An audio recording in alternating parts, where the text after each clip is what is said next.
We are back on Inside Politics. Our guest today, Nashville Congressman Jim Cooper. Congressman, President Trump went before the nation earlier in the week on Monday and unveiled his new path forward to win the war in Afghanistan. We've been there now 17 years. It's the longest war ever.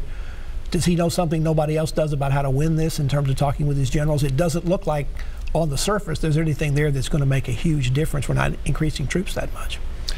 I think you're exactly right, Pat. I think the president mainly did the speech to change the subject, to get it off of Charlottesville and all that stuff. The president offered very few specifics. We don't even know the number of troops that he's thinking about sending over to Afghanistan. Yeah, we think 6,000 or 7,000, but we're not sure all the troops that are being counted right now are actually being counted correctly. You're exactly right. It's a small number regardless, and there doesn't really seem to be a new strategy. But the most shocking thing about the president's speech was it was a complete reversal of not only all his campaign pledges on Afghanistan, but everything he said about Afghanistan for 16 years. He has been against U.S. involvement over there, and now he's for increased involvement, have kind of a mini surge. He pointed out the problem we have with Pakistan. That's a semi-friendly, sometimes poisonous neighbor. Now he's threatening sanctions against them. And that's going over like a lead balloon with Pakistan. And that's a nuclear power. Well, it looks like he's very clumsy in handling this situation. I don't know anybody in the military who's really enthusiastic about the president's approach. This is a curious situation. As I say, I think the president's speech was primarily to change the subject and get it off of Charlottesville. Well, what about, he claims that the generals have convinced him to do this. Now, he has lots of generals in his administration, but what were the generals able to convince him about that made him change 17 or 18 years worth of his thoughts about this? Well, the generals have been those that advocate that we have as good a relationship as possible with Pakistan. That's the neighboring power. That's the ungoverned space. That's where the Taliban and these other terrorist elements go and hide once we root them out of Afghanistan. And then when we're not looking, they just come back across the border. So it's really an almost impossible situation for our military to be in when you have attempted control of one country but no control whatsoever of Pakistan. Well, it's easy to second guess. What is your plan about Afghanistan? Should we just get out? Should we follow the British, follow lots of other empires that have gone in there and found out that that's an interesting part of the world that you really can't conquer or control? Well, American foreign policy since Vietnam has not been very successful. We need to start having a plan that gets successful. And after 17 years, I value the contributions and sacrifice of our servicemen and women, but we do not have any better handle on the Taliban than we did then. There are massive bombings even in Kabul, the capital city. What we're doing now is not working, so a new and better approach would be welcome. It does seem that what we've been doing in Iraq lately has been successful, and it seems to me we've had a pattern of when we've been successful in Iraq, we haven't been successful in Afghanistan, and in times we've had some success in Afghanistan, we have not had it in Iraq. Am I seeing things, or why is that? Why is it happening that way? Well, they're two completely different countries, obviously. And we forget sometimes that both countries are heavily influenced by Iran.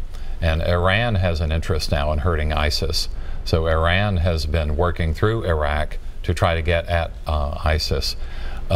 Iran probably has a different motivation in Afghanistan because they have helped fund the Taliban and groups like that because they want to plague America as much as they can. So it's extraordinarily complex, and I just value the fighting and contributions and sacrifice of our men and women in uniform because they're the heroes in this, and they have not been properly served by their political leadership. One contrast I want to ask you to comment on. The president makes his speech on Monday night. He does it in the conventional way before an audience of military people from a teleprompter. Then the next night he goes to Arizona and has a rally, which most of what he delivers is extemporaneous. Do you occasionally feel, as I do, that perhaps you're not sure you're seeing the same person because they don't act the same way? There's a presidential feel to one, the other maybe not as much.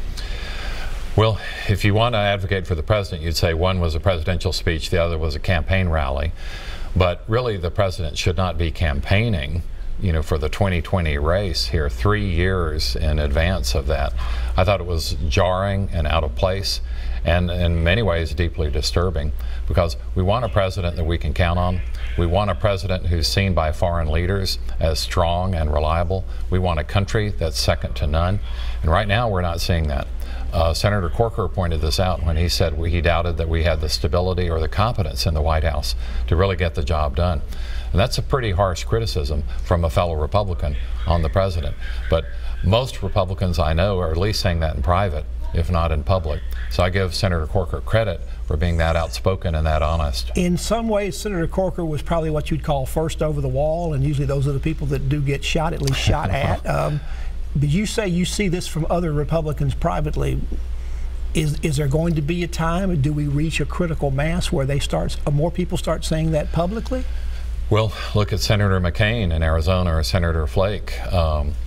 And nobody is a bigger war hero. At least with McCain, he's been at odds with Trump going back to when he was a candidate. But throw in Lindsey Graham from South Carolina, throw in Susan Collins from Maine, Lisa Murkowski from Alaska. There's Senator Ben Sass from Nebraska. All these are Republicans, and they're all deeply worried about the Trump presidency. And these are fellow Republicans. They want the party to succeed. The Wall Street Journal says today that basically Trump is no longer a Republican. He's an independent, and he's at war with the Republican Congress. So we have three parties. We have the Democrats and the Republicans in Congress, the Republicans controlling both of those, and the White House is controlled by what? The party of Trump? Well, it's his personality, because you know that Trump was a Democrat for most of his life, then he was an independent for a while, then he pretended to be a Republican for a while, and what we really saw was a hostile takeover of the Republican Party. And now he's essentially ungovernable. He's already had a couple of chiefs of staff. Now General Kelly is trying to manage him, but he seems to be completely undisciplined and unfocused. And this is where the comments are coming out. People have met with him say, hey, they're deeply disturbed that he can't contain a train of thought for very long. And that's not good in a leader. You want consistency and you want strength. Okay, let's take a break. We're talking with Congressman Jim Cooper from Nashville. We're here. He's on break right now because Congress will come back in session in September, which is going to be quite a month in Washington. Back to continue our conversation with the Congressman after this break.